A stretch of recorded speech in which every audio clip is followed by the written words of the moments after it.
Good morning, Arizona. You know, the new jobless numbers came out this morning about half an hour ago. More than 1 million new jobless claims filed across the United States. So here at Arizona's Family, we are committed to finding employers who are looking to hire and connecting them with you at home, because we know so many of you have lost your job, maybe you're furloughed as well. So we once again today have another virtual job fair, Get That Gig job fair. Let me show you how easy it is to access the information. So this is our homepage, azfamily.com. All you need to do is right at the very top. Do you see this blue banner here? All you have to do is look for that blue banner. When you click on it, then it gets you to this page here. And what we have is a listing of all the different companies that are hiring. And if you look real closely, there are links there to where they are not only listing their jobs, but also their Facebook Live. So you don't even need to try to find them on Facebook. We give you a direct link. So here is Embry Women's Health. And here's what's really great about these virtual job fairs.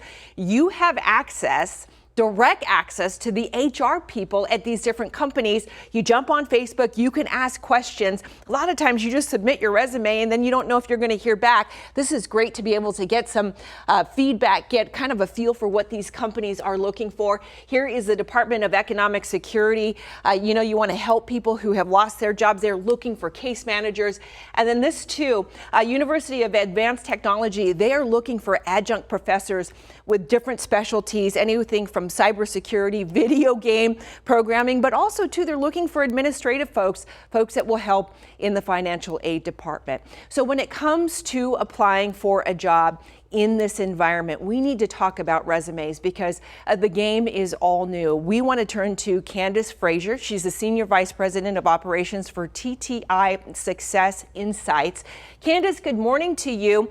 Let's first talk about the resume, because I know a lot of us post our resumes online. LinkedIn, other sites are really important to do that. Are there certain keywords that are important to include in your resume, especially if you're going to be posting it online? Absolutely. There are a lot of keywords that you can find right in the job description. The way that a candidate could potentially find this is to actually scroll through it and find those words that are repeated over and over again. Take those specific words and infuse them into your resume and into your cover letter. This will help a hiring manager to find you and to actually identify that you are a fit for their organization. So one of the other pieces of advice that you give people is you say focus on your accomplishments. Be more specific. What do you mean by that? That's exactly right. So as it comes to your resume, a lot of candidates will sometimes list out their job duties. We suggest that we transform those responsibilities into specific accomplishments. Candidates can actually do this by taking those job responsibilities and making them more specific, making them really actionable, focusing on a measurement and specifically giving a timetable by how long they took to accomplish that specific goal. Here's why that's so important.